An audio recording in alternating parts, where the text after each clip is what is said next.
আপনি আমি মসজিদে কত সুন্দর বসে ঈদের নামাজ আদায় করতে পারতেছি, কিন্তু কখনো ভেবেছেন ফিলিস্তিনের গাজার সে সমস্ত মুসলমান ভাইদের কি অবস্থা?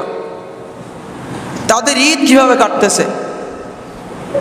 আপনি পশু কোরবানি দিয়ে আপনার কোরবানি উদযাপন করতেছেন, পশুর রক্ত দিয়ে আপনার কোরবানি উদযাপন হচ্ছে, তো তারা তাদের নিজের জান কোরবানি করে কোরবানি উদযাপন করে।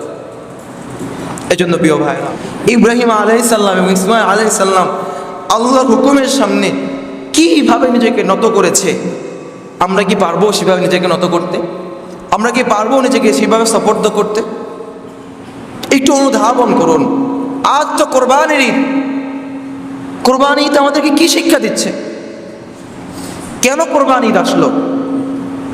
কেন আমরা পশু জবাই করতেছি?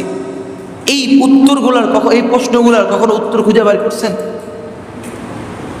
যদি খুঁজে বের করতে পারেন তো আজকেই আপনি আপনাকে পরিবর্তন করতে পারবেন। শুধুমাত্র বড় গরু কোরবানি এটা আল্লাহ তাআলা চায় না ভাই। আল্লাহ চায় দিলের অবস্থা, দিলের হালত।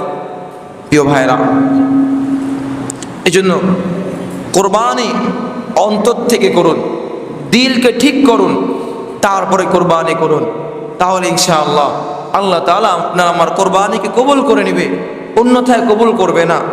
এই যে আজকে আপনি আমি মসজিদে কত সুন্দর বসে ঈদের নামাজ আদায় করতে পারতেছি, কিন্তু কখনো ভেবেছেন ফিলিস্তিনের গাজার সে সমস্ত মুসলমান ভাইদের কি অবস্থা?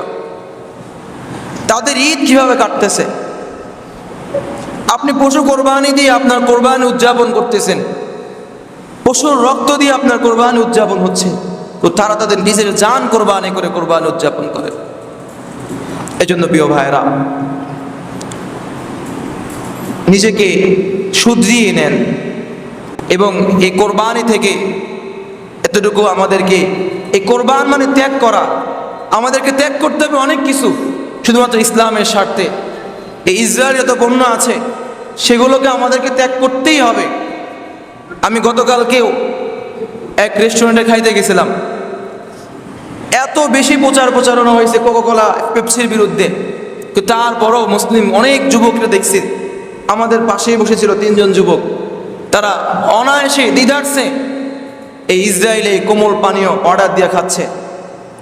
কিন্তু এই জন্য সবাই যে আমাদের 1 টাকাও যাতে করে আমার মুসলিম ভাইয়ের বিরুদ্ধে যায় এমন কোনো সংগঠন বা সংস্থা, সেটা কাদিয়ানি হোক ইসরায়েলি হোক, কোনো টাকাই যাতে করে আমাদের সে সমস্ত সংস্থায় না যায়, এ ব্যাপারে আপনারা সচেতন হবেন।